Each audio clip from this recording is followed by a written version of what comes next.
경제브리핑 불편한 진실이 여러분의 확실한 두통 치료제가 되어드리겠습니다. 경제 뉴스가 연예 뉴스처럼 쉽게 들리는 그날까지. 경제브리핑 불편한 진실. 경제브리핑 불편한 진실 10월 20일 순서 시작하겠습니다. 경불진 시즌2를 맞이해서도요, 열일해 주시겠다고 각오가 대단하신 시원스쿨의 정주희 과장님 모셨습니다. 저희 스튜디오 바뀌었는데 어떻게 마음에 드시나요? 네, 저는 개인적으로 너무 마음에 들고, 또 여기가 카페랑 같이 접해 있잖아요. 그렇죠. 여자들 카페 많이 좋아하는데 어허. 인테리어가 지난번이랑 너무 달라서 네. 그러니까요. 지금 아직은 처음이라 어색하기는 한데 좋기는 여기가 훨씬 좋은 것 같아요. 그렇죠. 지난번에는 거의 공장 수준이었고, 네, 그렇죠. 여기는 진짜 카페. 네, 밖에 창문 밖으로 뭐 나무도 보이고 이러니까 훨씬 분위기 좋은 것 같아요. 예, 아니 저희도 눈이 시원해지는 것 같더라고요. 바로 앞에 가로수가 쫙 보이잖아요. 산도 보이고요. 네, 근무 환경이 되게 중요한 요소 중에 하나인데 직장인들은 예. 그 공장 같은 밀폐된 곳에서 탈출하셔서 여기 새로운 곳에 오신 거 다시 한번 축하드립니다. 예, 아유 고맙습니다. 근데 과장님은 말로만이 아니라 진짜 축하 선물을 가지고 오셨어요. 너무 약소해서 아유, 저희 애청자분들이 지금 난리가 날 것 같아요. 사실 제가 뭘 해드리면 좋을까 고민한 그 품목들이 몇 개 있었어요. 예. 그래서 아무래도 새로 사무실을 이전을 하셨으니까 화분을 해야 되나. 아하. 근데 화분은 이게 처음에 며칠만 예쁘고 시들어 버리거나 이런 관리가 또 힘들잖아요. 그렇죠. 나중에 그거, 골칫덩어리 되죠. 네, 특히 남자분들은 잘 관리 못 하시는 경우도 많아서 그거 제외하고 방향제를 할까? 아하. 네, 또 그 고민도 했는데 요것도 호불호가 너무 갈려서 그냥 먹는 걸로 하자 했습니다. 예. 아니 먹는 거 말고도 저희 애청자분들한테 줄 선물도 있잖아요. 네, 시즌2에 이제 탄력 받으시라고 예. 저도 애청자분들을 위해서 저희 회사에서 드릴 수 있는 선물을 좀 가져왔는데요. 지난번에 기초 영어 수강권 이벤트를 했을 때 영어 외에도 일본어라든가 중국어를 좀 제2 외국어를 배우고 싶어 하시는 분들이 많으신 것 같았어요. 그렇죠. 그래서 저희 일본어 사업부에 문의를 드려서 일본어 수강권 10매를 가지고 왔고요. 와, 열매나. 네네. 뭐 가격으로 따지자면 이것도 혼자 개인이 결제를 하시려면 꽤 상당한 돈이거든요. 예, 근데 예. 요거 10분께 드리려고 하고 어떤 상품이냐면 일본어를 이제 좀 처음 접하시는 분들 또 공부하려고 하는 왕초보들을 위한 상품이에요. 아, 히라가나 가타가나도 모르시는 분들. 그렇죠. 그래서 그런 분들을 위해서 1탄에서 3탄까지 1개월 동안 공부하실 수 있는 그 상품을 드리려고 그러고요. 예. 취업을 준비하시거나 아니면 뭐 이직할 때 아무래도 제2외 국어를 좀 하실 수 있으면 도움이 되잖아요. 그렇죠. 그래서 그런 분들께 좀 도움이 되고자 수강권을 가지고 왔습니다. 예. 아니 그러면 그 귀한 수강권 받으려면 어떻게 해야 됩니까? 10월 31일까지 본인이 취업을 하는데 또는 이직을 하는데 일본어가 필요한 이유를 좀 간단하게 적어주시면 예. 두 PD님이랑 상의를 해서 추첨을 통해 가지고 10분께 드리는 걸로 하겠습니다. 예. 그럼 이런 것도 되나요? 일본 만화 너무 좋아하는데 네. 다 1어로 돼 있어서 뭔 소리인지 모르겠다. 나는 원서로 만화를 보고 싶다. 네네. 오호. 괜찮나요? 괜찮죠. 근데 그 자기소개서 쓰듯이 약간 고내용 플러스 이직이나 어떤 취업에 도움이 될 만한 요소도 한 줄 정도 넣어주시면 예. 더 당첨 확률이 높아질 것 같고요. 실제로 요즘 우리나라 젊은 분들이 일본으로 취업을 원정 취업이라고 해야 될까? 오. 그렇죠. 네, 가는 분들이 엄청 많으세요. 예, 예. 그리고 뭐 나중에 또 기회가 되면 설명을 드릴 텐데 저희가 10월 그 마지막 주에 원티드라는 그 예전에 방송에서 소개해드린 회사가 있거든요. 아, 인재를 찾아주는. 맞아요. 인재를 추천해주고 적합한 인재를 추천했을 때 그 보상금을 주는 걸 그렇죠. 연계를 해주는 맞아요, 회사인데 맞아요. 그 회사랑 같이 일본 취업 희망하시는 분들 앞에서 또 저희 시원스쿨 일본어를 소개하는 자리가 있어요. 아하. 네, 그래서 요즘에 보니까 확실히 20, 30대 분들은 한국뿐 아니라 뭐 영미권으로 가고 싶어 하시는 분들도 있고 그 중에서도 일본은 워낙 가까우니까 그렇죠. 네, 취업 준비생들 많은 것 같아요. 예. 아니, 해외 취업 생각하시는 분들 중에 진짜 일본 원하시는 분들은요, 이런 얘기 하더라고요. 아, 마음에 안 들면 그날 바로 올 수도 있다. 그쵸. 그렇잖아요. 맞아요. 비행기도 엄청 많을 거예요. 그 이렇게 왔다 갔다 하는 그 운항 횟수도 많을 거고 또 일본이 예전에는 엄청 노동 강도도 세고 근무 분위기도 엄청 강압적이었다고 하는데 이런 것들이 상당히 많이 개선이 됐다고 해요. 그러니까요. 네, 그래서 취업률도 요즘 좋고 그쵸. 다시 한번 기회의 땅이 되고 있는 것 같습니다. 예. 아니 진짜 인구가 줄어드니까 이런 일이 벌어지잖아요. 저희가 책에서도 썼죠. 누가 내 돈을 훔쳤을까. 네네. 진짜 이런 일이 벌어진다니까요. 맞아요. 그 성질 급하신 분들은 조오련 형님처럼 헤엄쳐서 와도 돼요. 공항에서 대기하는 거 싫으신 분들. 아, 그렇죠. 네. 예, 상어만 잘 피하면. 그러면 오늘의 본격적인 이야기 나눠봐야 될 것 같은데요. 다시 직무 이야기로 돌아가신다고 하셨어요? 네, 초반에 그 홍보, 뭐 마케팅 그리고 영업 이런 직무 얘기를 좀 해드렸는데 다시 한번 직무 쪽으로 돌아와서 이번에는 인사 직무를 말씀을 드리면 좋을 것 같아요. 예, 예. 인사 직무가 뭐 회사에 이 일을 하는 분들은 반드시 있거든요. 근데 그럼에도 불구하고 취업이 상당히 특히 신입직들이 들어가기가 어려운 좁은 문에 해당해요. 예, 예. 그래서 이 일이 실제로 어떤 일을 하는지 그리고 거기에 들어가려면 어떤 걸 좀 염두를 하시면 좋을지. 그러니까 이 방송은 아마 경력직보다는 인사 쪽으로 관심이 있어서 취업을 희망하는 취준생들, 사회 초년생들한테 좀 더 적합할 것 같아요. 아, 그렇군요. 아니 근데 인사 직무도 보통 경력이 있는 분들이 하지 않나요? 초년생들도 가능합니까? 사회 초년생들이 진입하기 어려운 직무 중에 하나고요. 예, 예. 그래서 대부분은 처음부터 인사팀으로 들어가는 분들은 거의 없어요. 예. 대기업들도 인사팀 인원이 많지는 않거든요. 그렇죠. 그래서 다른 일을 하다가 전직을 통해서 인사팀으로 합류하는 분들이 있는데 그래서 좀 이렇게 여쭤보면 재밌는 경험이 많아요. 본인은 인사에 대해서 아무 관심도 없었고 할 마음도 없었는데 다른 업무 하다가 이렇게 착출된 경우도 많죠. 아, 인사를 잘해서. 네, 오랜만에 아재 개그.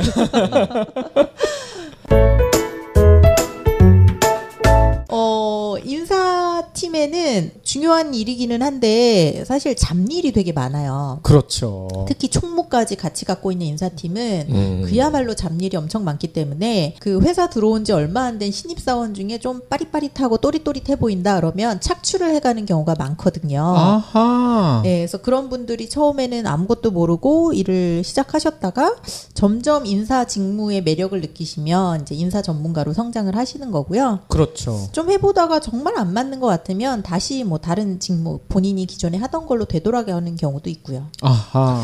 인사라는 직무 사실 이쪽을 공부를 하지 않으신 분들은 조금 막연할 것 같아요. 이게 취업, 그러니까 입사 준비부터 퇴사 그리고 월급을 주는 문제 또 고과를 평가하는 그런 일 이런 것들이 생각이 나는데 구체적으로 어떤 일을 하는 겁니까? 네, 맞습니다. 방금 박 PD님이 말씀해 주신 것들을 다 인사팀에서 주관을 하는 거고요. 근데 조금 더 세분화해서 말씀을 드리면 인사라는 그 HR 중에서도 HRM이 있고 HRD가 있어요. 네. 그래서 휴먼 리소스 매니지먼트는 방금 말씀하신 채용이라든가 인사 고과라든가 뭐 보상이라든가 이런 것들 매니지먼트 관련된 것들이 들어가는 거고요. HRD는 디벨롭먼트예요. 그래서 직원 교육이라든가 뭐 이런 쪽에 조금 더 치중을 한 직무 영역이라고 보시면 되는데 뭐 솔직히 직원 수가 막 한 1,000명 이상 2,000명 되는 곳들은 사람을 뽑는 것도 중요하지만 그 사람을 유지하고 개발시키는 것도 되게 회사의 중요한 일이거든요. 그렇죠. 이런 경우는 HRM과 HRD가 좀 분리되는 경우가 많아요. 근데 그렇지 않은 경우는 대부분 그냥 인사팀에서 좀 뭉뚱그려서 하시는 경우가 많죠.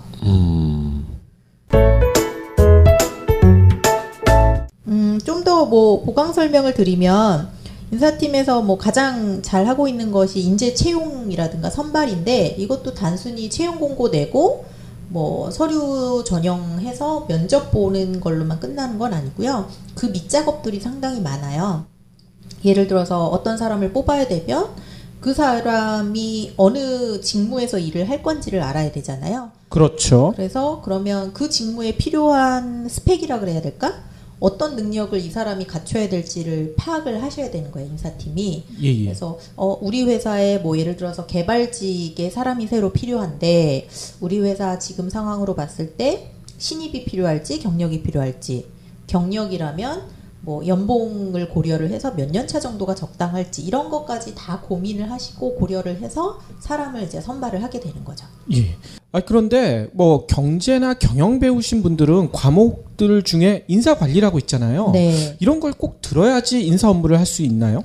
그런 거 같지는 않고요. 앞에 잠깐 말씀드린 것처럼 인사 직무를 얼결에 시작하신 분들이 상당히 많아요. 그래서 예. 그 실무를 하시는 데는 특히 사회 초년생일 경우에는 굳이 인사 관리에 대한 전문 수업을 듣지는 않으셔도 되고, 다만 그 인재 채용이라는 것도 뭐 겉으로 볼 때는 뭐 공고 내서 사람 뽑고 선발하면 되는 거 아니야라고 단순하게 여겨질 수도 있는데 예. 그 일을 하기 위해서 밑작업들이 상당히 많거든요. 어허. 네, 뭐 예를 들어서 시원스쿨에 필요한 개발자를 뽑는다고 할 때 그 개발자가 경력 몇 년 차가 우리 회사에 필요한지, 또 그 사람이 보유하고 있어야 되는 스킬이라든가 이런 거는 뭘 갖고 있어야 되는지, 이런 것들을 다 직무에 대해서 좀 명확하게 알고 계셔야 거기에 적합한 인재를 뽑을 수 있기 때문에 인사팀은 직무에 대한 공부도 좀 많이 하시는 편이고요. 아하. 또 직원들이랑 상당히 자주 만나세요. 그래야죠. 네, 그래서 뭐 요즘 회사의 뭐 힘든 점이 뭔지, 특히 뭐 사람 뽑을 때 어떤 사람이 제일 너 직무에 좋은지 이런 것들 끊임없이 계속 소통을 하셔야 되는 거고요. 예. 뭐 사람을 뽑고 나면은 이제 그 사람의 능력을 좀 더 높이려면 교육을 해야 되는데, 사실 요거는 기업 CEO 마인드가 많이 중요해요. 예. 뭐 다 아실 것 같은데 사람에 대한 교육이라든가 이런 거는 좀 투자 개념이기 때문에 그렇죠. 효과가 바로바로 나오는 게 아니잖아요. 그렇기 때문에 이제 뭐 야 교육 좀 뭐 1, 2년 해봤는데 뭐 크게 도움되는 것 같지 않다, 그만둬, 예산도 많이 들어가는데, 이러면 인사 담당자가 할 수 있는 그 운신의 폭이 좀 줄어드는 거예요. 하지만 뭐 CEO의 마인드가 좀 장기적으로 봤을 때 직원 역량 개발에 반드시 필요하다, 돈을 쓰더라도 진행을 해라라면 다양한 교육 프로그램도 좀 개발을 하는 거고, 그럴 때 HRD 전문가가 들어가시는 거죠. 예. 방금 전에 그 직무에 필요한 신입, 뭐 스펙을 인사팀에서 한다고 하셨는데, 제가 겪어왔던 이 회사들은 뭐 규모가 작아서 그럴 수도 있지만 각 부서장들이 우리 이런 애 필요해, 이런 직무 지금 빵꾸 났어, 그러면 그 부서장이 대표한테 얘기를 하면 대표가 그래 뽑아, 뭐 이렇게 진행이 됐던 것 같거든요. 네, 맞아요. 대부분의 회사가 그렇게 아마 진행이 되실 것 같은데, 그렇게 하면 효율적인 채용 관리가 좀 안 된다고 봐야 되는 거죠. 아하. 예를 들어서 부서장님이나 해당 직무에서 1차적으로 그런 기한을 올립니다. 우리 회사의 개발자가 반드시 지금 한 명을 더 뽑아야 되는데, 이 뭐 경력 한 3년에서 5년 정도면 될 것 같고, 이 사람이 갖고 있는 스킬은 뭐뭐가 필요합니다를 이제 기본적으로 기술을 하시는 거죠. 그러면 그거를 그대로 인사 담당자가 올려서 채용 공고를 내면은 안 되고요. 이게 정말 타당한지를 같이 이제 논의하시는 거예요. 왜냐하면 인사가 해당 직무에서는 당장 우리 일이 바쁘니까 사람이 필요한 거고 경력 몇 년 차가 필요한 거지만, 인사팀 같은 경우는 회사 관리 차원에서 볼 때 이 사람을 한 명 뽑으면 그 급여라든가 여러 가지 고정비가 지속적으로 지출이 돼야 되거든요. 그래서 경력 5년 차를 직무에서는 원했지만 회사 뭐 시스템이나 이런 걸 봤을 때 연봉을 거기에 못 맞춰줄 것 같아, 5년 차까지는. 예. 그러면 서로 논의를 해서 뭐 그래도 한 3년 이상은 뽑자, 뭐 이렇게 좀 협의가 되는 거죠. 예. 아니 그러면 진짜 인사 직무를 하고 싶은 분들 중에 공대나 뭐 예술계나 이런 분들도 가능한 건가요? 네, 충분히 가능하고요. 또 그 여러 직무 중에 반드시 그 해당 지식을 대학에서 배우고 와야 하는 직무도 있는데, 그렇지 않은 것들도 있어요. 그게 바로 이제 인사 직무라고 보시면 되고요. 예. 뭐 인사팀에서 근무하시는 분들 제가 많이 만나봤는데 무척 다양해요. 상경 계열도 많고, 어허. 뭐 경영학과나 경제학과도 물론 많으시고요. 그 외에 인문학 쪽도 많고, 아하. 뭐 철학과도 많고 심리학과도 많고, 네, 다양하고 공대 쪽도 있기는 한데, 다만 뭐 이런 일반 그 기업 말고 좀 이렇게 공대 지식이 필요한 쪽이나 이런 데서는 또 그런 수요도 있으신 거죠. 아, 그렇군요. 아니 그러면 다시 구직자 입장에서 돌아가서 내가 인사 직무를 꼭 하고 싶은데 아까 초년생들은 잘 뽑지 않는다고 했잖아요. 네, 그러면은 어떤 직무에 갔다가 인사로 옮기는 게 가장 빠른 길인지 이것도 좀 궁금할 것 같아요. 보통 보면 기업마다 조금씩 다 다르긴 하는데요. 마케팅을 하다가 넘어오신 분들이 의외로 많고요. 아, 마케팅 하다가요? 네네. 아무래도 뭐 사람을 많이 대하는 일이기도 하고 여러 가지 경험들이 많아서 그런지 그런 쪽 친구들이 많이 좀 전직을 하기도 하고, 또 어떤 쪽은 그 영업 관리라 그래야 되나요? 있잖아요. 예. 그러니까 필드로 바로 나가는 영업 말고 그 서포트를 하는 영업 지원이나 영업 관리를 하시는 분들 중에서도 인사 쪽으로 빠지는 경우가 많고요. 또 CS 그쪽 그 고객 관리 하시던 분들 중에서도 예. 인사로 넘어오시는 분들도 많고 되게 다양해요, 정말. 아하, 그렇군요. 뭐 대학이나 이런 데서 인사 관리를 배우는 그 전공하는 전공과가 아마 거의 많이 없을 거예요. 그나마 대학원을 가야 이제 그런 강의들이 개설된 데가 좀 몇몇 데가 있는데 인사 담당자가 되고 싶다 그래서 반드시 그 과를 수료하거나 대학원을 가야 되는 거는 전혀 아니고요. 예. 다만 내가 인사 쪽 업무를 하고 싶은데 대기업 쪽으로 바로 들어가기는 힘드니까 조금 우회적으로 뭐 영어 관리를 하다가 최종적으로 전직을 하는 경우도 있을 것 같고 아니면 총무팀은 또 신입사원을 좀 많이 뽑는 편이에요. 그래서 예. 특히 좀 남자분들 같은 경우는 총무로 가셨다가 인사 담당자로 성장하는 경우도 많으시죠. 아, 예. 그렇군요. 인사 업무를 해야 될 이유 이게 중요할 것 같아요. 뭐 예를 들어서 전통적으로 다른 직무에 비해서 편하다든지 여름 겨울에 밖에 안 나가도 된다든지 아니면 보너스가 더 많다든지 이런 게 있나요? 인사 직무만의 장단점이 분명히 있어요. 먼저 이제 장점을 설명을 드리면 입직이 어려워서 그렇지 한 번 발을 들이면 장수하는 직무 중에 하나예요. 아, 그래요? 예, 인사라는 게 그 회사의 상당한 뭐 기밀이라 그래야 되나? 뭐 직원의 관리하는 제도라든가 연봉이라든가 이런 것까지 다 알고 있기 때문에 그 기업 CEO라든가 사장님들이 쉽게 막 바꾸거나 하지를 않으세요. 웬만하면. 아, 그렇겠군요. 네, 나랑 특히 손발이 잘 맞는 친구들을 꾸준히 데리고 가는 게 일이 편하시거든요. 그렇죠. 그렇기 때문에 이제 한 번 들어가기가 어려서 그렇지 일단 들어가시면 다른 직무보다는 장수할 수 있는 분야다. 네, 요거는 분명한 장점이고요. 아, 그런 것도 있겠네요. 우리 회사 대표나 오너가 사돈의 팔촌까지 꽂아놨다. 이것도 그들은 다 알고 있을 거 아니야. 그들은 알려고만 들면 알 수 있죠. 왜냐하면 입사할 때 여러 가지 제출해야 되는 서류들이 있는데 예. 이제 그런 서류를 통해서 뭐 이렇게 알 수도 있고 뭐 여러 가지 또 회사의 가장 비밀스러운 부분 그런 것들을 제일 먼저 더 많이 알고 있는 게 이제 인사일 수밖에 없어요. 팀의 성격상. 예. 네. 그러면 역으로 인사팀장이 잘하는 사람한테는 잘 보이면 되겠네요. 그럼 그 사람이 낙하산 중에 실세잖아. 그럴 수도 있을까요? 뭐 그렇죠. 뭐 그럴 수도 있고. 근데 또 인사팀이 좀 뭐라 그럴까? 상당히 어떻게 보면 직원들 사이에서는 박쥐 같은 존재로 인식이 되는 경우도 있어요. 아, 누구 편이냐? 그렇죠. 그래서 솔직히 뭐 나한테 잘하고 우리 부서에 좀 이득이 되게끔 뭔가 이렇게 좀 하면 저 사람 좋은 거고. 근데 또 회사 경영이나 관리라는 게 그렇게 우리 쪽으로만 이득이 되지는 않잖아요. 그러다 그렇죠. 보면은 예를 들어서 CFO한테만 충성하고 영업 관리부장인 우리 쪽은 왜 이렇게 박해 뭐 이렇게 할 수도 있고. 그러니까 중립을 지키기가 매우 힘든 직무? 그러다 보니까 이제 고충도 많으신 것 같고. 예. 특히 인사팀으로 지원을 하시는 분들 중에 본인의 성향도 잘 파악을 하셔야 되는데 나는 선천적으로 입이 가볍다, 엉덩이가 가볍다, 촐싹댄다 이런 분들은 인사 직무에는 전혀 맞지 않아요. 아하. 그분들은 뭐래도 안 맞을 것 같은데. 아니죠. 뭐 또 그런 활발함을 이용을 해서 영업직을 하거나 아니면 다른 걸 또 많이 충분히 하실 수 있는데 인사 직무는 정말 보수적이고 약간은 좀 이렇게 입조심을 일단은 해야 되는 조직이다 보니까 그렇죠. 다른 직무에 비해 좀 신중하고 예의 바르고 이런 친구들을 많이 선호하세요. 예. 이건 좀 옆길로 새는 얘기긴 하지만 최근에 강원랜드 입사 비리 네네. 이런 것도 그 인사팀에서 제보하지 않았을까? 이런 의혹도 생기더라고요. 그렇죠. 사람이라는 게 아무리 입을 꾹꾹 다물어도 어떻게 하다 보면 새어나가게 되어 있거든요. 그러니까요. 그러면 뭐 회사 내에서 뭐 카더라 하는 그 소문들 있잖아요. 뭐 내년에 뭐 누가 승진한다더라, 뭐 누가 뭐 했다더라 그러면 거의 대부분은 인사팀에서 흘러나오는 경우가 많죠. 아하, 그렇군요. 자, 그러면 또 다른 장점 얘기해 주세요. 인사팀이 그래도 뭐 직원들의 전체적인 연봉이라든가 인센티브라든가 이런 걸 다 어쨌거나 좀 실무를 하시는 분이라서 그런지 평균적으로 보면 인사팀의 연봉도 꽤 괜찮은 편이에요. 다른 직무에 비해서는.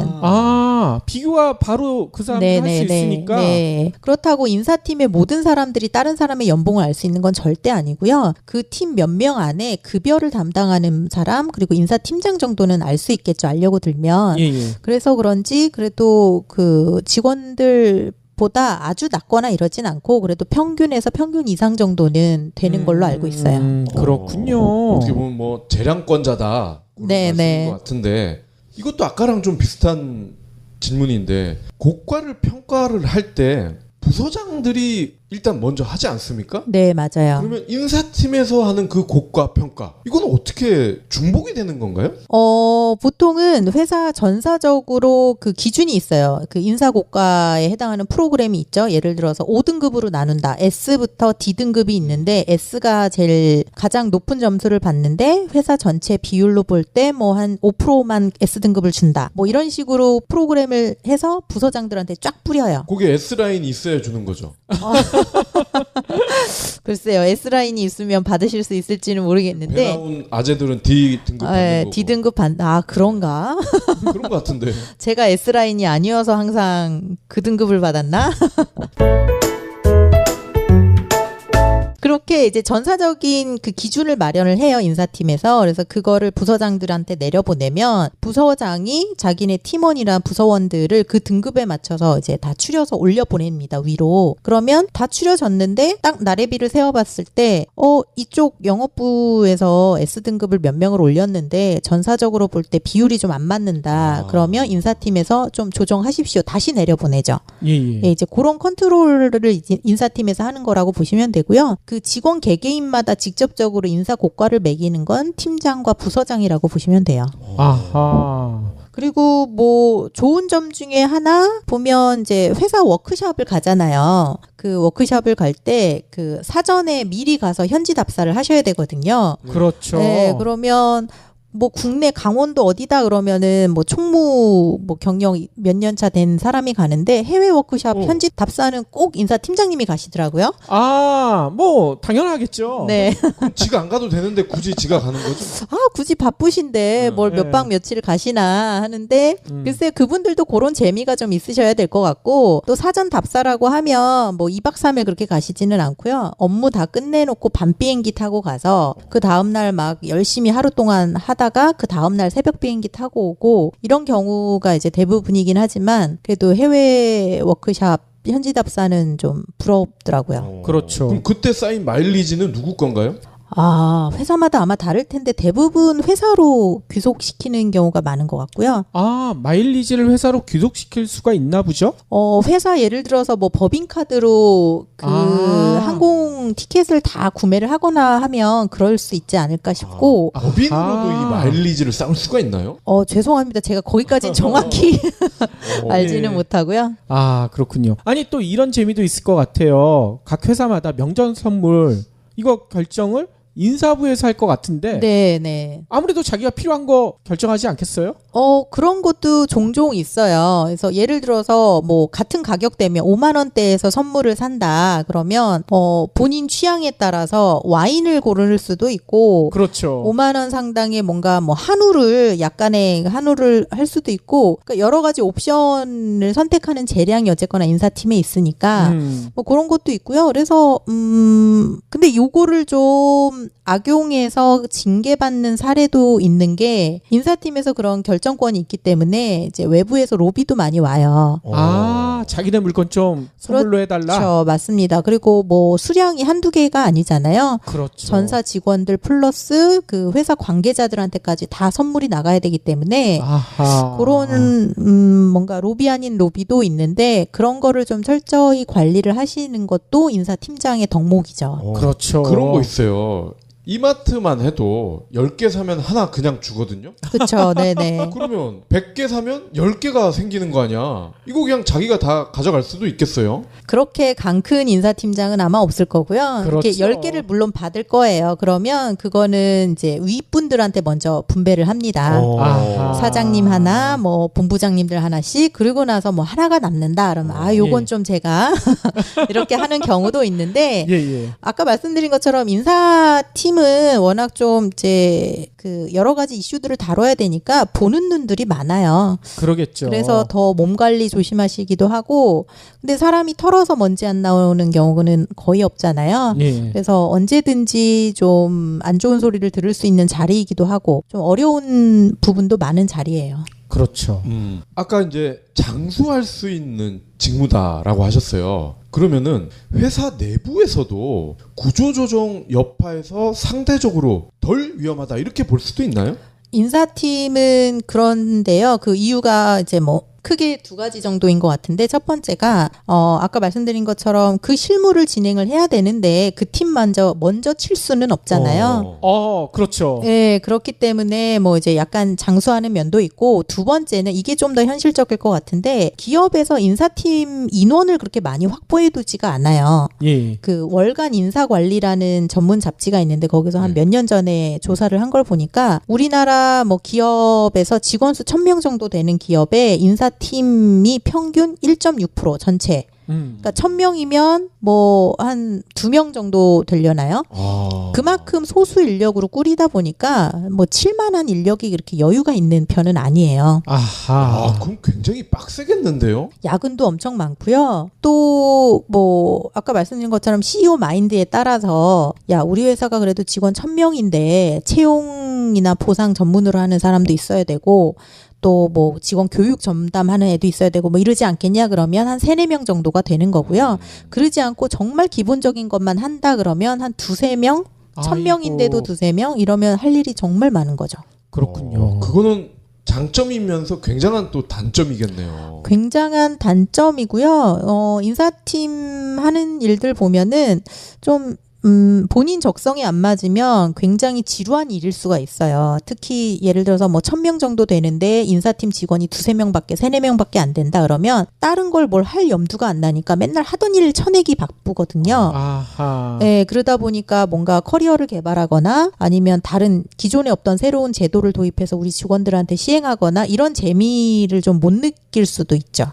그렇군요. 아니, 직원들 교육을 준비하면서 정작 자기는 교육을 못 받을 수도 있겠네요. 그런 경우도 있고요. 되게 형식적으로 뭐 예를 들어서 본인이 좀 알아보고 우리 회사 대비 경쟁사는 어떤 교육을 하고 있고 뭐 우리보다 앞선 기업이 있으면 뭘 하고 있으면 좀 따라해봐야지 막 이런 걸 연구를 해야 되는데 그런 시간이 없으니까 그냥 예산만 확보해서 외주 업체에 또 맡기는 거예요. 뭐 이러닝 한다거나 뭐 이런 그렇죠. 식으로. 그러면 네. 효과는 정말 떨어지는 거죠. 네. 아니, 그리고 저희 직장인 애청자분들은 이게 가장 궁금하실 수도 있을 것 같아요. 인사팀장들이랑 보통 연봉 협상을 하잖아요. 그 인사팀장이 어느 정도 재량권이 있는지, 그 인사팀장 앞에서 막 울고 나 연봉 안 올려주면 당장 관둘 거예요, 이랬었을 때 진짜 통할 여지가 있는지. 거의 없다고 보셔야 돼요. 거의 없는 건가요? 네네네. 왜냐하면 인사팀장은 아까 말씀드린 것처럼 실무를 집행하고 이행하는 담당자이지 뭔가를 결정하거나 본인이 바꾸거나 하는 그 주체가 될 수는 없거든요. 아하. 그렇기 때문에 그러니까 어느 정도 반영은 해줄 수 있겠죠. 뭐 예를 들어서 누군가가 들어왔고 이 사람이 우리 회사에 정말 필요한 인재인데 연봉이 지금 낮아서 퇴사를 고민하고 있다. 그러면 뭐 상담을 통해서 네가 그러냐. 그럼 당장 연봉은 올려줄 수 없지만 뭔가 이런 거를 부서장님께 말씀드리고 뭐 CEO께 재가를 받으면 뭐 받을 수 있다. 뭐 이런 방법을 좀 알려줄 수도 있고, 제가 아까 좀 실수한 것 같아요. 직원 수 1000명에 한 1.6% 정도면 13명 정도인가요? 제가 아까 1-2명이라 그랬는데 인사팀 직원이. 예. 그렇죠. 13명. 예, 제가 저희 회사로 착각을 했네. 저희가 직원 수 200명 정도인데 지금 인사팀에서 2-3명 정도가 하시고 계시거든요. 그러니까. 일이 되게 1000명에 많죠. 1-2명은 너무 네네. 있어. 제가 말을 하면서도 이게 퍼센티지가 맞나? 예. 했는데 네, 한 13명. 바로 수정해 주셨으니까요. 네네. 어쩐지 빡세더라. 말만 들어도 빡세더라고요. 그러니까요. 좀 이상하다, 긴가민가 하긴 했었어요. 저 속으로는 죽을 것 같은데? 그랬었거든요. 네, 제가 이 숫자가 너무 약해서 예. 계산이 잘 안 되는 단점이 있습니다. 그렇군요. 아니 그러면 진짜 인사팀장님한테 아까 그렇게 얘기하는 건 안 된다고 했는데 그러면 그분이 위에다 얘기를 해서 연봉 인상을 좀 반영시켜 줄 수도 있다. 그럴 바에는 그러면 진짜 위에 바로 가가지고 나 연봉 인상해 주세요. 이렇게 얘기한 게 더 낫지 않을까요? 대단한 위험을 무릅쓰셔야 되는 거죠. 왜냐하면 바로 잘릴 수 있으니까. 안 되는데 그럼 나가 이렇게 될 수도 있고. 근데 현실적인 부분에서는 아마 그분 위에 관리자들이 있을 거예요. 팀장도 있을 거고 본부장들도 있을 텐데 그 사람들을 다 터넘고 사장한테 바로 간다는 거는 대단히 단단히 찍히는 일 중에 하나거든요. 아하. 그렇기 때문에 그렇게는 안 하셨으면 좋겠고 또 인사팀이 그 사람 한 명만을 위해서 뭔가 부서장에게 또는 사장님에게 그런 얘기를 할 수는 없지만 뭐 내년도 연봉 테이블이라든가 이런 폭을 인사팀이 사장님께 건의를 할 수가 있죠. 뭐 5에서 10% 내에서 그렇죠. 올려줄 수 있다. 뭐 이런 네네. 식으로요. 그러니까 예를 들어서 우리 회사는 매년 뭐 5%밖에 최대 5%밖에 인상을 안 했어요. 예. 그랬는데 이제 인사 담당자가 사장님을 설득을 잘 해야 되는 거죠. 사장님, 우리 회사가 뭐 앞으로 좀 더 성장을 하려면 뭐 직원들이 좀 더 열심히 해야 되는데 그러려면 5%가 아니라 현실적으로 한 7% 정도는 돼야 됩니다. 이런 설득이 들어가면 이제 그게 나머지 직원들도 많은 혜택을 받으실 수 있는 거죠. 예. 그렇군요. 장점이 지금 생각난 게 영업이나 이런 거를 안 해도 되니까 네. 뭐 파트너들 술 접대 이런 거 안 해도 될 것 같고요. 주말에 네네. 골프 안 쳐줘도 될 것 같고 그리고 지사 발령 이런 것도 종종 있잖아요. 네네. 근데 그런 거에서도 굉장히 자유로울 것 같고 뭐 본인 역할에 따라서 인사팀이 지방으로 가거나 이런 경우는 거의 없으니까요. 이제 본사 내에서 상주하면서 근무를 하시는 것도 장점 중에 하나고 뭐 술접대나 이런 거는 거의 없는데 네. 접대를 받는 경우는 있어요. 받는다고요? 네네. 아까 말씀드린 것처럼 그 거래처에서 선물 예, 뭐 그런 데나 이제 대입 단위로 직원 몇백 명씩 매년 해외 워크숍을 간다 그러면 여행사나 이런 데서 접대 아닌 접대를 하는 거죠. 그것도 있을 것 같아요. 월급 통장. 저희도 예전에 신문사 다녔었을 때 갑자기 월급 통장을 다른 은행으로 바꾸더라고요. 네네. 되게 귀찮거든요. 근데 이거 무조건 바꿔야 된대. 그래서 뭔가 뒷거래가 있지 않을까? 기자들 사이에선 그 얘기가 있었거든요. 그런 것도 있을 수 있고, 근데 이제 인사 담당자가 그렇게 본인 맘대로 확 하면 반드시 이제 걸릴 거 아니에요. 그래서 예. 그렇게는 사실상은 잘 못하시고요. 다만 이제 뭔가 선택할 때가 왔다, 바꿀 때가 왔다 할 때는 개인의 이제 주관적인 의견이 충분히 들어갈 소지도 있고, 좀 급여 통장 같은 경우도 되게 중요하잖아요. 그렇죠. 그래서 은행권이나 이런 데서 명절 때 되면 뭐 인사팀이나 뭐 이런 쪽으로 선물을 좀 주는데 아하. 막 이렇게 되게 특별하거나 비싸거나 이런 건 아니고 뭐 한과 세트 이런 거 보내주시기도 하고 그거보다는 이제 뭐 직원들 대출이라든가 이런 거 이율을 조금 더 낮춰주거나 네 이런 협상력도 인사팀에는 좀 필요하세요. 그렇군요. 그리고 인사팀 장점 중에 또 하나가 이제 본인이 정말 그 인사팀을 그만뒀을 때 다른 쪽으로 갈 수 있는 그 커리어 그 영역이라 할까? 이런 게 좀 넓은 편이에요. 이유가 뭔가요? 뭐 요즘에 취업이 어렵다 보니까 지난 방송에서 말씀드린 것처럼 취업 컨설턴트에 대한 수요가 높죠. 그렇죠. 네, 그래서 그런 본인의 인사 경력을 발판 삼아서 본인이 뭐 프리랜서로 전향하시는 분들도 있고 아니면 뭐 어딘가 전문 기관에 나가서 이제 상주하시면서 월급 받고 일을 하시는 경우도 있고요. 그거 말고도 요즘에는 이제 파견 업체라 그래야 되나요? 아웃소싱 업체들. 아하. 이런 쪽도 잠 매니저라 그래서 파견해야 될 인력을 관리하는 사람이 또 필요하거든요. 그렇죠. 그런 분들 쪽으로 나가는 경우도 있고 좀 여러 가지 방향이 많아서 저는 직무로 볼 땐 장점이 상당히 많다 그렇게 생각을 해요. 잘려도 걱정할 필요가 없다. 뭐 본인이 뭐 어떻게 하느냐에 따라 달라지긴 하겠지만 또 나아갈 수 있는 길이 좀 다양하다 이렇게 보죠. 아니 강의 요청이나 이런 것도 대기업 출신들은 많이 올 것 같아요. 그렇죠. 대기업 출신들은 못 모셔가서 안달이고 예. 특히 왜 그 법조계에도 그런 게 있지 않나요? 뭐 판사가 그만두고 변호사로 이렇게 네. 아, 갈 때 전관예우. 네, 뭐 이런 것들이 있듯이 정관예우는 아니지만 대기업 인사 담당자를 몇 년간 꾸준히 하다가 퇴사한 지 얼마 안 된 분들, 예. 이분들의 몸값이 제일 높죠. 아, 그렇겠네요. 퇴사한 지 오래되면 아무래도 인사 제도나 시스템이 많이 바뀌었을 거기 때문에 예. 그런 분들보다는 퇴사한 지 얼마 안 된 분들이 가장 정보를 많이 알 것이다. 이래서 이제 그분들에 대한 몸값이 제일 높은 거죠. 그렇군요. 그런 경우도 있는지 궁금해요. 홍보나 마케팅 같은 경우는 대행사라고 그러죠. 네네. 에이전시가 있잖아요. 그래서 규모가 작은 회사들은 홍보나 마케팅 전담 직원을 뽑기는 부담스럽고 네. 이렇게 외주를 주는 경우가 있는데 인사도 그런 회사가 가능할까요? 외주는 거의 못 줘요. 아까 말씀드린 것처럼 회사의 모든 제도나 이런 거를 다 인사팀에서 관리를 하셔야 되는데 그거를 외주로 줬다가는 뭔가 회사의 좀 정보나 이런 것도 좀 새어나갈 수도 있고 관리가 잘 안 되는 것도 있고요. 다만 채용 면에서는 헤드헌팅 회사를 많이 이용을 하세요. 예. 특히 경력직이라든가 임원을 뽑을 때는 그래서 이런 거는 인사팀에서 뭐 외주를 준다고도 볼 수 있죠. 채용 부분에 있어서는. 아하. 아니, 헤드헌팅 말고도 그냥 일반적으로 뽑을 때도 턴키 형식으로 업체에 맡기는 경우도 있지 않나요? 네, 그런 경우도 있고 과거에는 그 기관, 그러니까 그런 업체에다가 인재 선발부터 채용부터 면접까지 다 해주세요. 그래서 우리 회사에 필요한 인재를 몇 명 뽑아주세요. 그래서 그 금액을 얼마를 드리겠습니다 하는 기업들도 좀 있었는데요. 최근에는 그런 곳은 거의 없고 아, 네, 사라졌군요. 맞아요. 왜냐하면 우리 회사에 필요한 사람은 우리 회사 사람이 제일 잘 알지. 아무리 전문가라 그래도 외부에 있는 사람들은 잘 모를 수 있어요. 그렇죠. 그렇기 때문에 뭐 후보자 추천 정도는 받지만 그 이후 단계 서류 평가라든가 면접이라든가 이런 거는 그 본사 내에 있는 직원분들이 직접 하시는 거죠. 예. 또 최근 트렌드를 보니까요, 그 인사팀의 역할이 점점 커진다는 얘기도 있더라고요. 아니, 사람은 적은데 이 역할만 커지면 어떻게 합니까?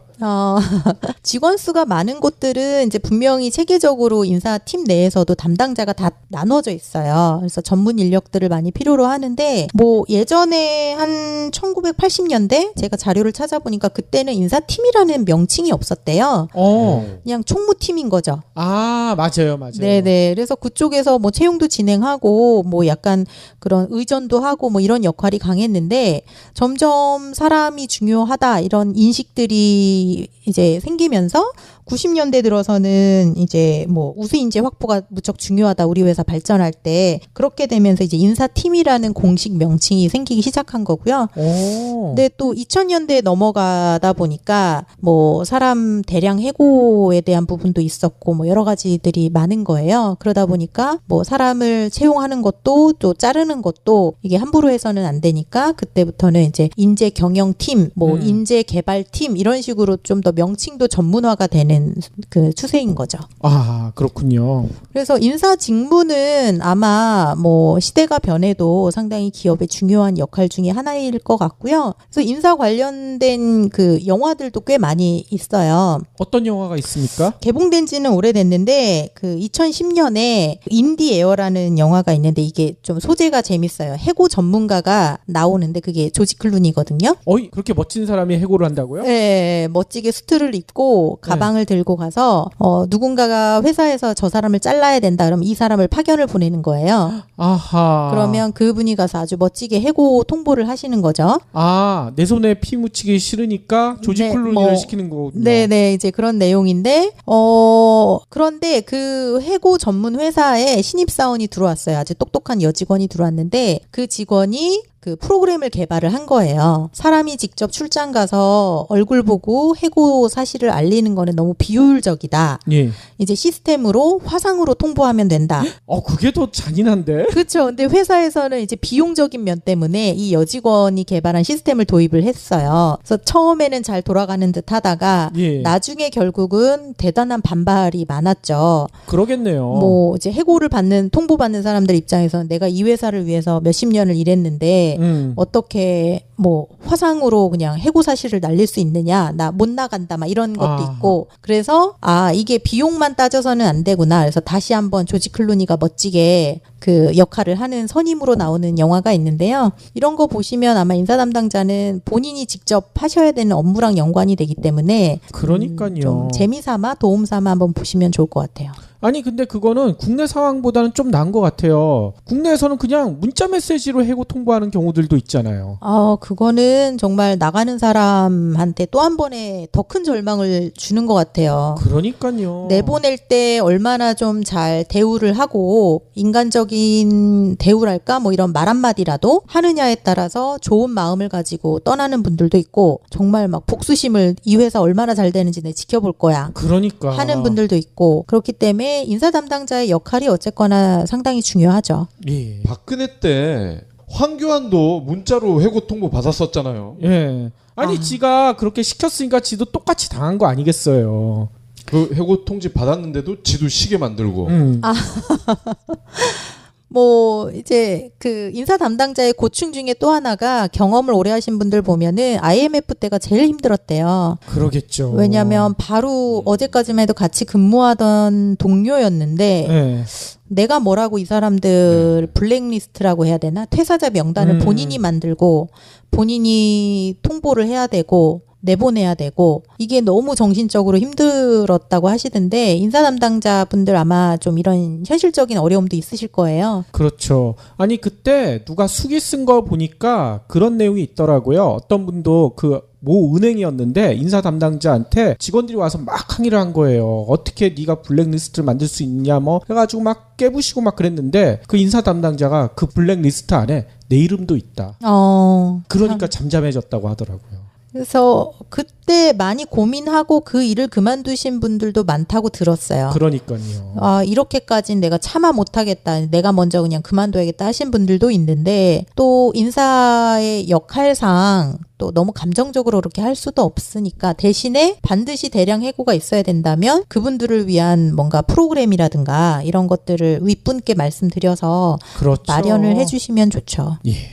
지금까지 정주희 과장님으로부터 인사에 관련된 직무 좀 살펴봤는데요. 인사가 진짜 가장 오래 회사에 남을 수 있는 그런 직무이긴 하지만 또 해고 때는 또 어려운 역할도 해야 된다는 거 이것 꼭 명심해야 될 것 같습니다. 네, 뭐 인사 혹시 하시는 분들 중에 이 방송을 들으시면 정말 내 얘기다 하시는 분들도 계실 것 같은데요. 또 제가 여기서 말한 거 외에도 정말 많은 일들을 해요. 인사팀에서는. 그래서 인사팀으로 취업을 준비하시는 취준생이라면은 이런 것만 단편적으로 좀 알고 계시면은 안 되고요. 정말 이쪽으로 취업을 하셔야 된다 그러면 월간 인사관리라든가 이런 그 전문 잡지들도 시중에 많이 있거든요. 예. 그래서 한 번쯤은 좀 훑어보시고 지원을 하시면 좋을 것 같아요. 그렇죠. 거기다가 저는 지금까지도 인사팀 하면 자 상경계 출신들만 있는 줄 알았는데 공대나 예술계도 된다고 하니까요. 저 애청자분들 중에서도 지금 하고 있는 직무 마음에 안 드는데 인사로 한번 옮겨볼까? 이렇게 생각하시는 분들 한번 도전해 보셔도 좋을 것 같아요. 네, 앞으로 인사팀 역할은 계속 강조될 것 같아요. 그래서 뭐 적성에만 잘 맞으시면 좀 오래 장수할 수 있는 직장인이 되실 것 같습니다. 그러면 다음 시간에는 어떤 이야기 들려주실 건가요? 다음에도 다시 직무로 말씀을 드릴 텐데요. 기획직도 상당히 요즘에 역할이 중요하게 좀 부상되고 있는 직무 중에 하나예요. 가장 인기 있는 직무로 꼽힐 것 같은데요. 네, 가장 인기 있는데 이게 그 기업의 분야마다 너무 역할이 다르거든요. 예. 웹 기획자가 있을 수 있고 상품 기획자가 있을 수 있고 그래서 내가 어떤 기획자가 될 것인가를 미리 고민하시면 좋을 것 같아서 그 부분을 설명드릴까 합니다. 예. 다음 시간도 진짜 재밌을 것 같습니다. 그러면 오늘도 긴 시간 동안 귀한 말씀 너무나 감사드리고요. 경불진 시즌2에도 더욱더 재미난 이야기 많이 들려주시길 부탁드리겠습니다. 네, 다음 주에도 좋은 내용으로 다시 찾아뵙겠습니다. 예, 수고하셨습니다. 감사합니다.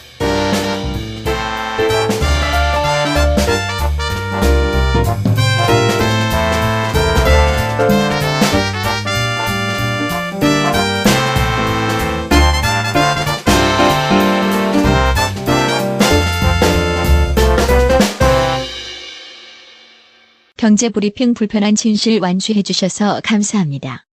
하트 투척, 댓글 남기기, 계좌 후원 등 다양한 방법으로 힘을 보태주세요. 계좌 정보는 경제브리핑 팟빵 공지 코너에 있습니다. 여러분의 응원, 콘텐츠로 보답하겠습니다.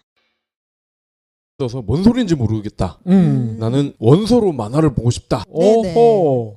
괜찮나요? 괜찮죠. 근데 그 자기소개서 쓰듯이 약간 고내용 플러스 이직이나 어떤 취업에 도움이 될 만한 요소도 한 줄 정도 넣어주시면 예. 더 당첨 확률이 높아질 것 같고요. 실제로 요즘 우리나라 젊은 분들이 일본으로 취업을 원정 취업이라고 해야 될까? 오. 그렇죠. 네, 가는 분들이 엄청 많으세요. 예. 그리고 뭐 나중에 또 기회가 되면 설명을 드릴 텐데 저희가 10월 그 마지막 주에 원티드라는 그 예전에 방송에서 소개해드린 회사가 있거든요. 아, 인재를 찾아주는. 맞아요. 인재를 추천해주고 적합한 인재를 추천했을 때 그 보상금을 주는 걸 그렇죠. 연계를 해주는 맞아요, 회사인데 맞아요. 그 회사랑 같이 일본 취업 희망하시는 분들 앞에서 또 저희 시원스쿨 일본어를 소개하는 자리가 있어요. 아하. 네, 그래서 요즘에 보니까 확실히 20, 30대 분들은 한국뿐 아니라 뭐 영미권으로 가고 싶어 하시는 분들도 있고 그 중에서도 일본은 워낙 가까우니까 그렇죠. 네, 취업 준비생들 많은 것 같아요. 예. 아니,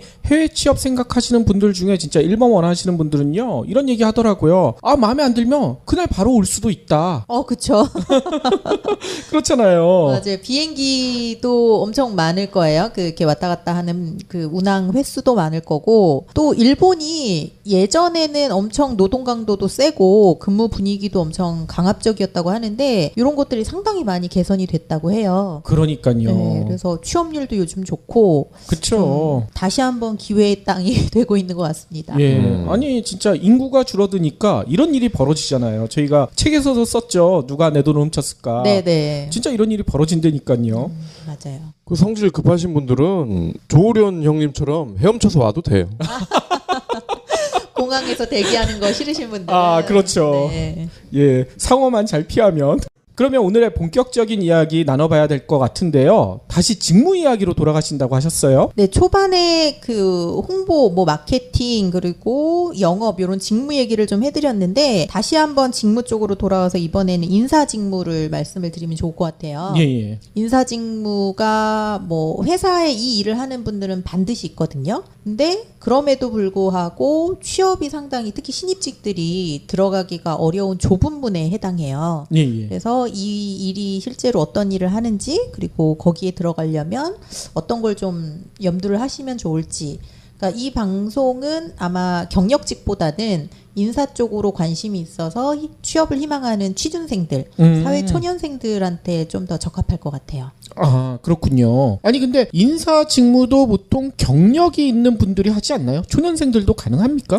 사회 초년생들이 진입하기 어려운 직무 중에 하나고요. 예. 그래서 대부분은 처음부터 인사팀으로 들어가는 분들은 거의 없어요. 예. 대기업들도 인사팀 인원이 많지는 않거든요. 그렇죠. 그래서 다른 일을 하다가 전직을 통해서 인사팀으로 합류하는 분들이 있는데 그래서 좀 이렇게 여쭤보면 재밌는 경험이 많아요. 본인은 인사에 대해서 아무 관심도 없었고 할 마음도 없었는데 다른 업무 하다가 이렇게 착출된 경우도 많죠. 아, 인사를 잘해서. 네, 오랜만에 아재 개그. 아하. 뭐 철학과도 많고 심리학과도 많고 네 다양하고 공대 쪽도 있기는 한데 다만 뭐 이런 일반 그 기업 말고 좀 이렇게 공대 지식이 필요한 쪽이나 이런 데서는 또 그런 수요도 있으신 거죠. 아, 그렇군요.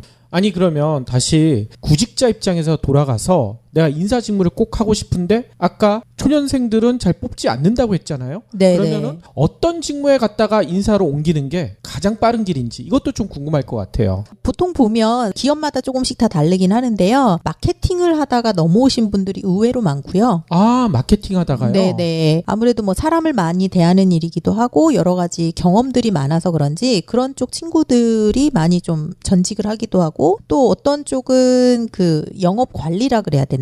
예. 그러니까 필드로 바로 나가는 영업 말고 그 서포트를 하는 영업 지원이나 영업 관리를 하시는 분들 중에서도 인사 쪽으로 빠지는 경우가 많고요. 또 CS 그쪽 그 고객 관리 하시던 분들 중에서도 예. 인사로 넘어오시는 분들도 많고 되게 다양해요, 정말. 아하, 그렇군요. 뭐 대학이나 이런 데서 인사 관리를 배우는 그 전공하는 전공과가 아마 거의 많이 없을 거예요. 그나마 대학원을 가야 이제 그런 강의들이 개설된 데가 좀 몇몇 대가 있는데 인사 담당자가 되고 싶다 그래서 반드시 그 과를 수료하거나 대학원을 가야 되는 거는 전혀 아니고요. 예. 다만 내가 인사 쪽 업무를 하고 싶은데 대기업 쪽으로 바로 들어가기는 힘드니까 조금 우회적으로 뭐 영어 관리를 하다가 최종적으로 전직을 하는 경우도 있을 것 같고 아니면 총무팀은 또 신입사원을 좀 많이 뽑는 편이에요. 그래서 예. 특히 좀 남자분들 같은 경우는 총무로 가셨다가 인사 담당자로 성장하는 경우도 많으시죠. 아, 예. 그렇군요. 인사 업무를 해야 될 이유 이게 중요할 것 같아요. 뭐 예를 들어서 전통적으로 다른 직무에 비해서 편하다든지 여름 겨울에 밖에 안 나가도 된다든지 아니면 보너스가 더 많다든지 이런 게 있나요? 인사 직무만의 장단점이 분명히 있어요. 먼저 이제 장점을 설명을 드리면 입직이 어려워서 그렇지 한 번 발을 들이면 장수하는 직무 중에 하나예요. 아, 그래요? 예, 인사라는 게 그 회사의 상당한 뭐 기밀이라 그래야 되나? 뭐 직원의 관리하는 제도라든가 연봉이라든가 이런 것까지 다 알고 있기 때문에 그 기업 CEO라든가 사장님들이 쉽게 막 바꾸거나 하지를 않으세요. 웬만하면. 아, 그렇겠군요. 네, 나랑 특히 손발이 잘 맞는 친구들을 꾸준히 데리고 가는 게 일이 편하시거든요. 그렇죠. 그렇기 때문에 이제 한 번 들어가기가 어려서 그렇지 일단 들어가시면 다른 직무보다는 장수할 수 있는 분야다. 네, 요거는 분명한 장점이고요. 아, 그런 것도 있겠네요. 우리 회사 대표나 오너가 사돈의 팔촌까지 꽂아놨다. 이것도 그들은 다 알고 있을 거 아니야. 그들은 알려고만 들면 알 수 있죠. 왜냐하면 입사할 때 여러 가지 제출해야 되는 서류들이 있는데 예, 예. 이제 그런 서류를 통해서 뭐 이렇게 알 수도 있고 뭐 여러 가지 또 회사의 가장 비밀스러운 부분 그런 것들을 제일 먼저 더 많이 알고 있는 게 이제 인사일 수밖에 없어요. 팀의 성격상. 예. 네. 그러면 역으로 인사팀장이 잘하는 사람한테는 경제 브리핑 불편한 진실이 여러분의 확실한 두통 치료제가 되어드리겠습니다. 경제 뉴스가 연예 뉴스처럼 쉽게 들리는 그날까지. 경제 브리핑 불편한 진실. 경제 브리핑 불편한 진실 10월 20일 순서 시작하겠습니다. 경불진 시즌2를 맞이해서도요, 열일해 주시겠다고 각오가 대단하신 시원스쿨의 정주희 과장님 모셨습니다. 저희 스튜디오 바뀌었는데 어떻게 마음에 드시나요? 네, 저는 개인적으로 너무 마음에 들고 또 여기가 카페랑 같이 접해 있잖아요. 그렇죠. 여자들 카페 많이 좋아하는데 어허. 인테리어가 지난번이랑 너무 달라서 네. 그러니까요. 지금 아직은 처음이라 어색하기는 한데 좋기는 여기가 훨씬 좋은 것 같아요. 그렇죠. 지난번에는 거의 공장 수준이었고, 네, 그렇죠. 여기는 진짜 카페. 네, 밖에 창문 밖으로 뭐 나무도 보이고 이러니까 훨씬 분위기 좋은 것 같아요. 예, 아니 저희도 눈이 시원해지는 것 같더라고요. 바로 앞에 가로수가 쫙 보이잖아요. 산도 보이고요. 네, 근무 환경이 되게 중요한 요소 중에 하나인데 직장인들은 예. 그 공장 같은 밀폐된 곳에서 탈출하셔서 여기 새로운 곳에 오신 거 다시 한번 축하드립니다. 예, 아유 고맙습니다. 근데 과장님은 말로만이 아니라 진짜 축하 선물을 가지고 오셨어요. 너무 약소해서 아유, 저희 애청자분들이 지금 난리가 날 것 같아요. 사실 제가 뭘 해드리면 좋을까 고민한 그 품목들이 몇 개 있었어요. 예. 그래서 아무래도 새로 사무실을 이전을 하셨으니까 화분을 해야 되나. 아하. 근데 화분은 이게 처음에 며칠만 예쁘고 시들어 버리거나 이런 관리가 또 힘들잖아요. 그렇죠. 그래서 나중에 그거- 골칫덩어리 되죠. 네, 특히 남자분들은 잘 관리 못 하시는 경우도 많아서 그거 제외하고 방향제를 할까? 아하. 네, 또 그 고민도 했는데 요것도 호불호가 너무 갈려서 아이, 그냥 먹는 걸로 하자 했습니다. 예. 아니 먹는 거 말고도 저희 애청자분들한테 줄 선물도 있잖아요. 네, 시즌 2에 이제 탄력 받으시라고 예. 저도 애청자분들을 위해서 저희 회사에서 드릴 수 있는 선물을 좀 가져왔는데요. 지난번에 기초 영어 수강권 이벤트를 했을 때 영어 외에도 일본어라든가 중국어를 좀 제2 외국어를 배우고 싶어 하시는 분들이 많으신 것 같았어요. 그렇죠. 그래서 저희 일본어 사업부에 문의를 드려서 일본어 수강권 10매를 가지고 왔고요. 와, 열매나. 네네. 뭐 가격으로 따지자면 이것도 혼자 개인이 결제를 하시려면 꽤 상당한 돈이거든요. 예, 근데 예. 요거 10분께 드리려고 하고 어떤 상품이냐면 일본어를 이제 좀 처음 접하시는 분들 또 공부하려고 하는 왕초보들을 위한 상품이에요. 아, 히라가나 가타가나도 모르시는 분들. 그렇죠. 그래서 그런 분들을 위해서 1탄에서 3탄까지 1개월 동안 공부하실 수 있는 그 상품을 드리려고 그러고요. 예. 취업을 준비하시거나 아니면 뭐 이직할 때 아무래도 제2외 국어를 좀 하실 수 있으면 도움이 되잖아요. 그렇죠. 그래서 그런 분들께 좀 도움이 되고자 수강권을 가지고 왔습니다. 예. 아니 그러면 그 귀한 수강권 받으려면 어떻게 해야 됩니까? 10월 31일까지 본인이 취업을 하는데 또는 이직을 하는데 일본어가 필요한 이유를 좀 간단하게 적어주시면 예. 두 PD님이랑 상의를 해서 추첨을 통해 가지고 10분께 드리는 걸로 하겠습니다. 예.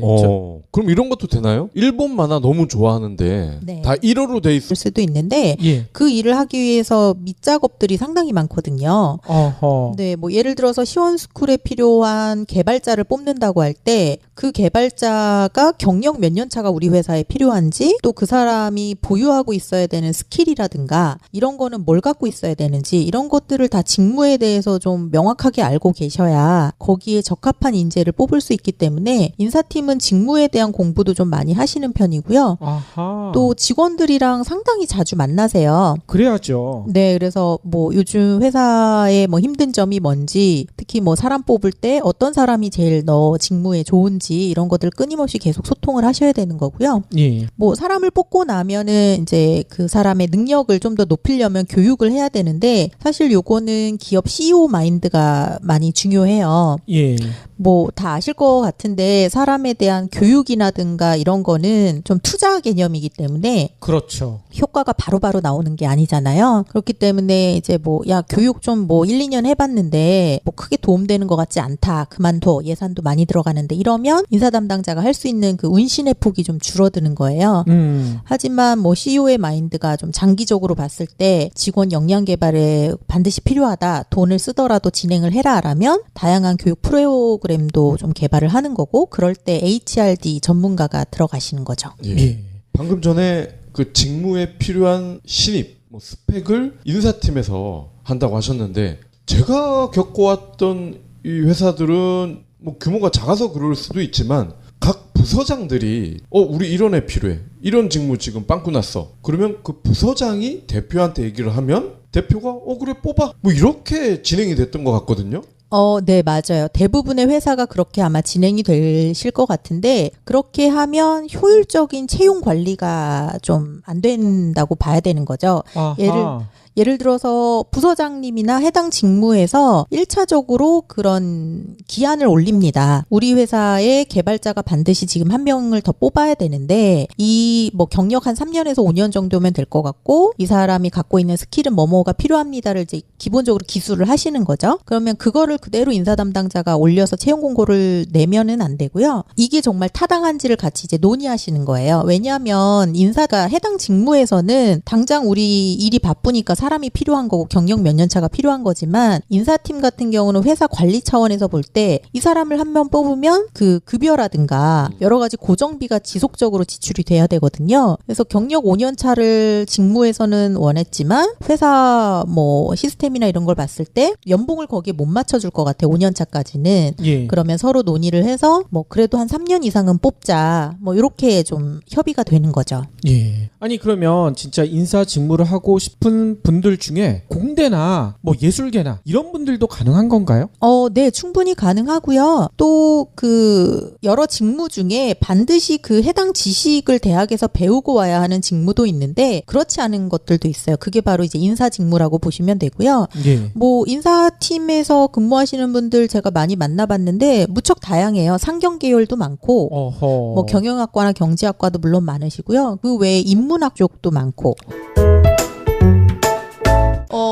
인사팀에는 중요한 일이기는 한데 사실 잡일이 되게 많아요. 그렇죠. 특히 총무까지 같이 갖고 있는 인사팀은 그야말로 잡일이 엄청 많기 때문에 그 회사 들어온 지 얼마 안 된 신입사원 중에 좀 빠릿빠릿하고 또릿또릿해 보인다 그러면 착취를 해가는 경우가 많거든요. 아하. 네, 그래서 그런 분들이 처음에는 아무것도 모르고 일을 시작하셨다가 점점 인사 직무의 매력을 느끼시면 이제 인사 전문가로 성장을 하시는 거고요. 그렇죠. 좀 해보다가 정말 안 맞는 것 같으면 다시 뭐 뭐 다른 직무 본인이 기존에 하던 걸로 되돌아가는 경우도 있고요. 아하. 인사라는 직무 사실 이쪽을 공부를 하지 않으신 분들은 조금 막연할 것 같아요. 이게 취업, 그러니까 입사 준비부터 퇴사 그리고 월급을 주는 문제 또 고과를 평가하는 그런 일 이런 것들이 생각이 나는데 구체적으로 어떤 일을 하는 겁니까? 네, 맞습니다. 방금 박 PD님이 말씀해 주신 것들을 다 인사팀에서 주관을 하는 거고요. 근데 조금 더 세분화해서 말씀을 드리면 인사라는 그 HR 중에서도 HRM이 있고 HRD가 있어요. 네. 그래서 휴먼 리소스 매니지먼트는 방금 말씀하신 채용이라든가 인사 고과라든가 뭐 보상이라든가 이런 것들 매니지먼트 관련된 것들이 들어가는 거고요. HRD는 디벨롭먼트예요. 그래서 직원 교육이라든가 뭐 이런 쪽에 조금 더 치중을 한 직무 영역이라고 보시면 되는데 뭐 솔직히 직원 수가 막 한 1,000명 이상 2,000명 되는 곳들은 사람을 뽑는 것도 중요하지만 그 사람을 유지하고 개발시키는 것도 되게 회사의 중요한 일이거든요. 그렇죠. 이런 경우는 HRM과 HRD가 좀 분리되는 경우가 많아요. 근데 그렇지 않은 경우는 대부분 그냥 인사팀에서 좀 뭉뚱그려서 하시는 경우가 많죠.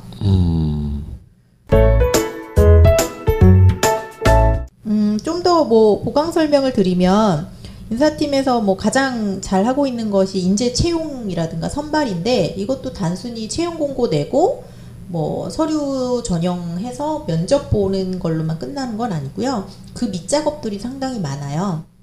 예를 들어서 어떤 사람을 뽑아야 되면 그 사람이 어느 직무에서 일을 할 건지를 알아야 되잖아요. 그렇죠. 그래서 그러면 그 직무에 필요한 스펙이라 그래야 될까?